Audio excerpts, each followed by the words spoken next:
Prezados irmãos e irmãs, louvado seja nosso Senhor Jesus Cristo.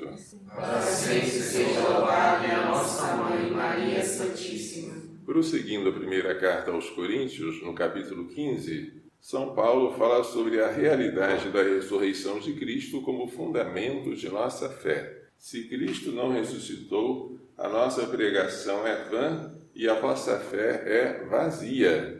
E nós somos testemunhas mentirosas de Deus, porque atestamos contra Deus que Ele ressuscitou a Cristo, quando de fato isso não aconteceu, não teria acontecido. E isso não teria acontecido se é verdade aquilo que alguns de vós dizeis, que não há ressurreição dos mortos. Porque a ressurreição de Cristo e a ressurreição dos cristãos estão tão ligadas entre si que uma não tem consistência sem a outra. Cristo ressuscitou como o primeiro de uma multidão de irmãos. Cristo é a cabeça, da qual nós somos os membros. A ressurreição dele implica a nossa. Se ele não ressuscitou e, portanto, a morte teve poder sobre ele definitivamente, então ele não nos redimiu. E nós ainda estamos em nossos pecados. E se nós colocamos nossa esperança em Cristo apenas para esta vida, somos os mais miseráveis de todos os homens. Mas não, Cristo ressuscitou dos mortos, como primícias dos que morreram. É um discurso veemente em que São Paulo fala do fundamento da nossa fé, que é um fato histórico, a ressurreição do Senhor, do qual os apóstolos foram testemunhas, e ele também, no caminho de Damasco. O fato de sabermos que o sepulcro está vazio e que Jesus está vivo, como Deus e como homem, ele está vivo no céu e aqui no Santíssimo Sacramento, como indica esta luz vermelha, isso nos enche de alegria. Nós não estamos colocando a esperança em algo, mas em alguém. E este alguém está conosco. E depois da comunhão eucarística está em nós. E o corpo ressuscitado de Jesus, unindo-se ao nosso corpo mortal, já é garantia da nossa ressurreição. O Salmo 16, que nós lemos em seguida, é um salmo que é citado por São Pedro no dia de Pentecostes, referindo-se à ressurreição de Jesus. Não deixareis que o vosso servo conheça a corrupção. Eu verei justificado a vossa face. Ao despertar, me saciará a vossa presença. O Evangelho hoje fala de um tema muito caro a São Lucas, que é a presença de mulheres junto a Jesus. São Lucas, que é médico, sábio, de um estilo literário muito fino e de alma delicada, faz questão de colocar detalhes que outros evangelistas omitem. As mulheres estão presentes no Evangelho de São Lucas desde o início. Nossa Senhora, Isabel, a profetisa Ana, que no templo fala do menino Jesus, a viúva de Naim, que só aparece em São Lucas, Marta e Maria, irmãs de Lázaro, aquele episódio em que Jesus fala: Marta, Marta, tu te inquietas com tantas coisas, só aparece em São Lucas.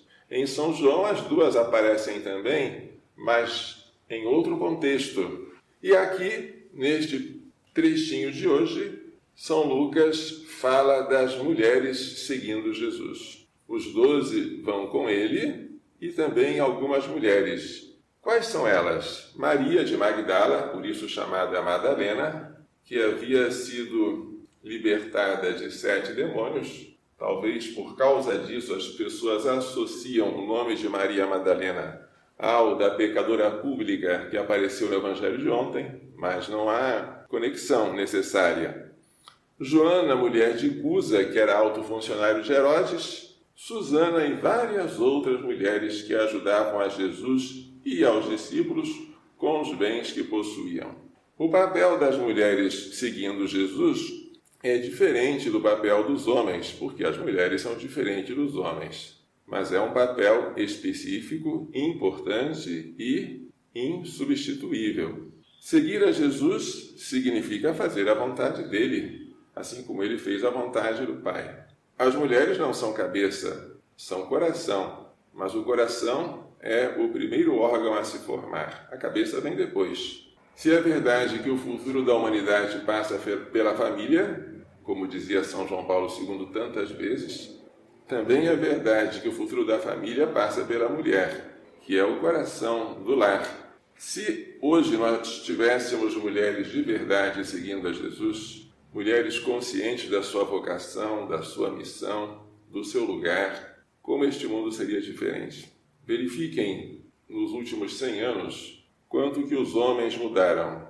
Os homens, referindo-me ao sexo masculino, mudaram muito pouco na sua maneira de agir na sociedade, no trabalho que executam, na maneira com que se vestem.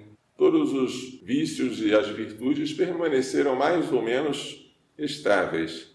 As mulheres, porém, mudaram muito. É quase irreconhecível uma mulher do início do século XX comparada com a mulher do início do século XXI. A disparidade é imensa, seja na moda, seja na profissão, seja nos hábitos. E tudo isso traz uma deterioração para ela, em primeiro lugar, para a igreja doméstica, de que ela é o coração e a rainha, e para a igreja inteira.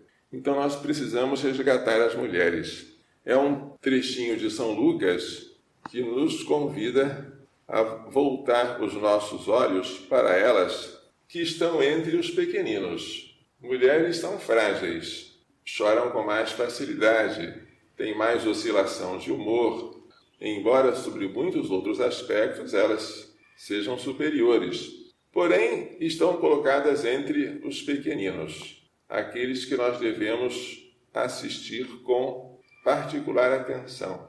Entre as mulheres, ocupam um lugar de destaque as grávidas, as que trazem uma outra vida dentro de si.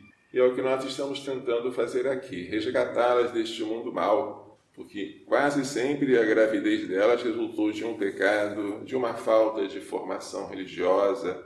Este trabalho de salvar a vida e de salvar as mulheres, que são as que geram a vida, é um trabalho tão importante que todos nós somos obrigados, e não apenas convidados, a empreendê-los. Que Maria Santíssima, mãe, mulher, esposa, nos faça entender e pôr em prática as lições desta liturgia. Louvado seja nosso Senhor Jesus Cristo. Para sempre seja louvada a nossa Mãe Maria.